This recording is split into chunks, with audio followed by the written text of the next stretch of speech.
O Brasil foi dormir surpreso com as manifestações do dia 7 de setembro e acordou perplexo, sem conseguir digerir direito o que havia acontecido. Os apoiadores da candidatura do presidente Bolsonaro, é claro, comemoraram, e não é de surpreender que exagerassem o número de participantes. Ainda assim, o resultado foi tão positivo que nem mesmo seus opositores, entre eles a esquerda política e a imprensa, tiveram coragem de negar que o número de presentes foi acima de todas as expectativas, mostrando a grande popularidade do presidente. Então, a mídia tradicional, grande parte dela apoiadora de Lula, procurou analisar se e como esse sucesso impactaria a votação para a presidência. Para nós, mesmo não tendo qualquer especialização em análise política, a resposta para essa questão parece ser evidente. É óbvio que as manifestações impactam a votação para a presidência da República e trazem um acréscimo significativo de votos para a reeleição do presidente. Todo candidato a presidente certamente gostaria de ter a seu favor manifestações do mesmo porte, mas não é esta questão que queremos analisar aqui. Nossa pergunta é outra. Qual foi a causa das manifestações terem tomado essa proporção? Brasília, São Paulo e Rio de Janeiro foram os locais que a empresa focalizou, mas, com amigos espalhados por todo o Brasil, recebemos informações de que em outras capitais, em cidades médias e até pequenas, as manifestações a favor da reeleição do presidente foram significativas, com participação popular sempre maior que o esperado. Logo insistimos, o que ocasionou manifestações com tal presença popular? Como comícios sem a presença dos artistas da esquerda ou de personalidades bajuladas pela imprensa podem atrair tantos populares? Esta pergunta apareceu muito pouco na mídia e, quando apareceu, foi tratada de forma bastante superficial. Por isso, cremos que valerá a pena dedicar um pouco de reflexão a ela. Para iniciar essa análise, vamos nos utilizar das teorias de um velho conhecido nosso, um pseudo-profeta que morou em Higienópolis, Plínio Corrêa de Oliveira. Plínio foi um profeta fracassado. Todas as suas profecias foram totalmente desmentidas, como, por exemplo, a previsão de sua imortalidade, a fundação do Reino de Maria, a bagar em todas as suas colorações e tipos, azul, parda, vermelha, de pus, etc., o fim da Missa Nova após a queda do comunismo e tantas outras. Entretanto, não se pode negar que Plínio tivesse amigos, especialmente no Vaticano, que lhe davam informações privilegiadas. Assim, Plínio soube antes de todos que Dom Maier seria nomeado bispo de Campos e comunicou dias antes da imprensa a morte de Paulo VI. Foi surpreendente ver como João Clá, que ainda não era monsenhor nem mesmo padre, apenas um discípulo fervoroso de Plínio, conseguiu rapidamente criar e aprovar um instituto religioso. Nada de profecias de um santo, apenas bons relacionamentos. É razoável supor que os amigos de Plínio lhe tenham transmitido alguns ensinamentos, como as estranhas doutrinas que são expostas no livro A Gnose Burlesca, da TFP, e dos Arautos do Evangelho, de autoria do professor Orlando Fedeli.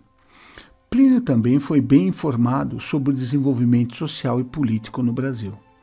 Ao lado de doutrinas completamente malucas, Plínio comentou com antecedência que a reforma agrária se constituiria na causa de um grande conflito no Brasil. Os informantes de Plínio não se restringiam ao Vaticano. Para combater a reforma agrária, Plínio publicou e divulgou um livro, cujo título é Reforma Agrária, uma questão de consciência. Constava na TFP que essa ação foi tão decisiva que, na renúncia de Jean Goulart, este teria informado que fora derrotado por alguns jovens que haviam transformado a questão da reforma agrária em um problema de consciência. Ou seja, fizeram a população em geral acreditar, com razão, que a reforma agrária promovida pelo governo Jean Goulart se constituía em pecado, uma vez que roubava as terras de seus proprietários. No livro, a questão de consciência, ou seja, que é pecado pegar o que é dos outros, é apresentada e provada por 2 bispos, Dom Maier e Dom Sigot, mas a fama do livro ficou com Plínio. Uma análise sociológica de autoria de Plínio é exposta no livro Revolução e Contra-Revolução, RCR. Neste livro, ele procura explicar como um processo denominado revolução levaria à destruição da civilização cristã erguida na Idade Média. O professor Orlando demonstrou que Plínio oculta propositalmente as verdadeiras causas desse processo, que são religiosas e doutrinárias. E por isso mesmo, Plínio se recusava a tratar da questão da missa nova, para colocá-las principalmente em paixões desordenadas. Ou seja, Plínio pretendeu esconder a questão religiosa e, em seu lugar, apresentar um processo exclusivamente sociológico. A análise do professor Orlando pode ser acessada no site Montfort.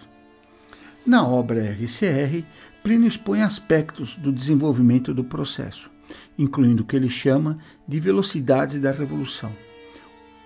Uma de alta velocidade e outra de marcha morosa. Os revolucionários de alta velocidade são aqueles que rapidamente tiram as consequências dos princípios. Isto se passou com algumas das primeiras comunidades protestantes, que rapidamente chegaram ao comunismo. Por outro lado, os revolucionários de marcha morosa são aqueles que, por alguma resistência psicológica, demoram para tirar as consequências desses mesmos princípios. Tais seriam, no caso, os países protestantes que até hoje permanecem monarquias. A partir desta ideia, Plínio, em suas reuniões na TFP, afirmava que o processo revolucionário, para ser bem-sucedido, teria que achar um meio termo entre esses 2 grupos. Por um lado, o processo não poderia ser muito rápido, senão haveria uma ruptura entre a vanguarda e a retaguarda. Por outro lado, não poderia ser muito lento, pois isso acabaria por desanimar a vanguarda que puxa e conduz todo o resto. Não se trata de pensamentos originais ou de profunda elaboração, mas parece-nos interessante apresentar essas ideias de alguém tão bem relacionado e informado.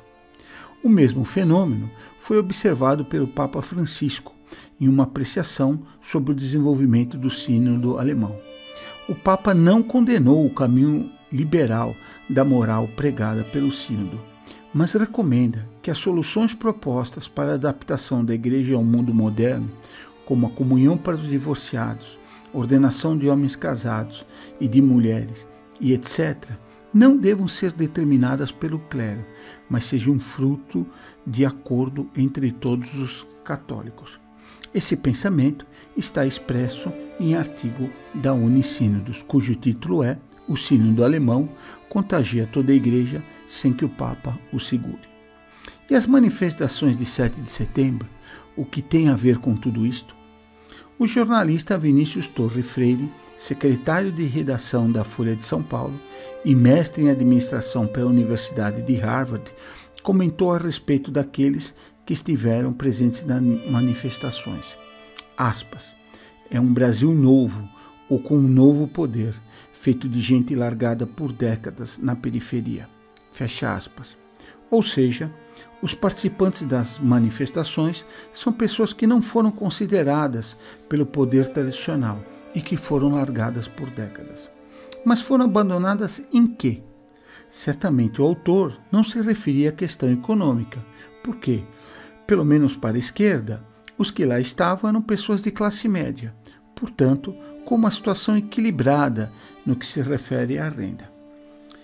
Para esclarecer essa questão, nosso jornalista, tão bem formado e informado, continua, abre aspas, esse Brasil novo que inventou uma religião nova, um cristianismo sem Novo Testamento, que teme drogas de homens com medo e ou raiva da diversidade humana. Foi um Brasil que se formou enquanto as elites culturais de São Paulo e do Rio fantasiavam seu país de acordo com a moda intelectual alienada do momento, quando não pura besteira ideológica. Fecha aspas. Portanto, o povo foi abandonado pela corrente ideológica de vanguarda. Mas no que a vanguarda abandonou o povo? O que Bolsonaro prega e defende que atraiu tanta gente? Evidentemente, nosso especialista formado e informado, da Folha, um jornal muito de vanguarda, tratou da identificação dos manifestantes com o que se chama a plataforma de costumes de Bolsonaro. Os manifestantes participam de uma religião nova, um cristianismo com os mandamentos do Antigo Testamento, que teme drogas e tem raiva da diversidade humana. Os intelectuais, os artistas, os políticos, os jornalistas e tantos outros líderes da vanguarda de costumes há anos parecem ter acreditado que o povo estava pronto para aceitar as propostas mais radicais a esse respeito, especialmente o que se refere à liberdade moral, ou seja, o divórcio, o casamento homossexual, o controle da natalidade, a liberação das drogas, a pedofilia, a poligamia, a poliandria e tantas outras pautas ditas progressistas e principalmente a liberação do aborto. Parece que a pauta progressista na moral tinha sido assimilado por completo pela população. Bastava ver o sucesso de novelas onde tudo é permitido, o escândalo de programas onde as pessoas expõem suas maiores intimidades, o volume de pornografia da internet e os péssimos exemplos de artistas bem-sucedidos que são apresentados como um modelo de comportamento. Agora, entretanto, se nota pelas manifestações de 7 de setembro que a revolução de alta velocidade parece ter andado rápido demais e a marcha amorosa parece ter se separado, ficando para trás. Qual foi a causa de que a marcha amorosa tenha ficado para trás? Foi a chamada geração João Paulo II Bento XVI, que transformou as questões morais que eram apresentadas como os problemas individuais a gosto de cada freguês em problemas de consciência. Foram as críticas de Bento XVI ao liberalismo e relativismo moral. Isso equivale a dizer que voltou a se considerar essas liberdades como pecado. Isto ocorreu especialmente em relação ao aborto, cuja condenação feita pelo presidente Bolsonaro é a justificativa para se votar nele. As pessoas desse grupo, que se manifestaram no dia 7 de setembro, se sentem acuadas contra a mentalidade liberal moderna. De início, os liberais afirmavam que o modo de vida era uma decisão de cada pessoa, tratava-se apenas de uma opinião pessoal. Todavia, com o passar do tempo, as atitudes da nova moral foram se impondo e hoje qualquer opinião manifestada em contrário é severamente punida. Haja visto o caso de personalidades do esporte que caem em total desgraça na mídia ao fazer a menor crítica às liberalidades progressistas.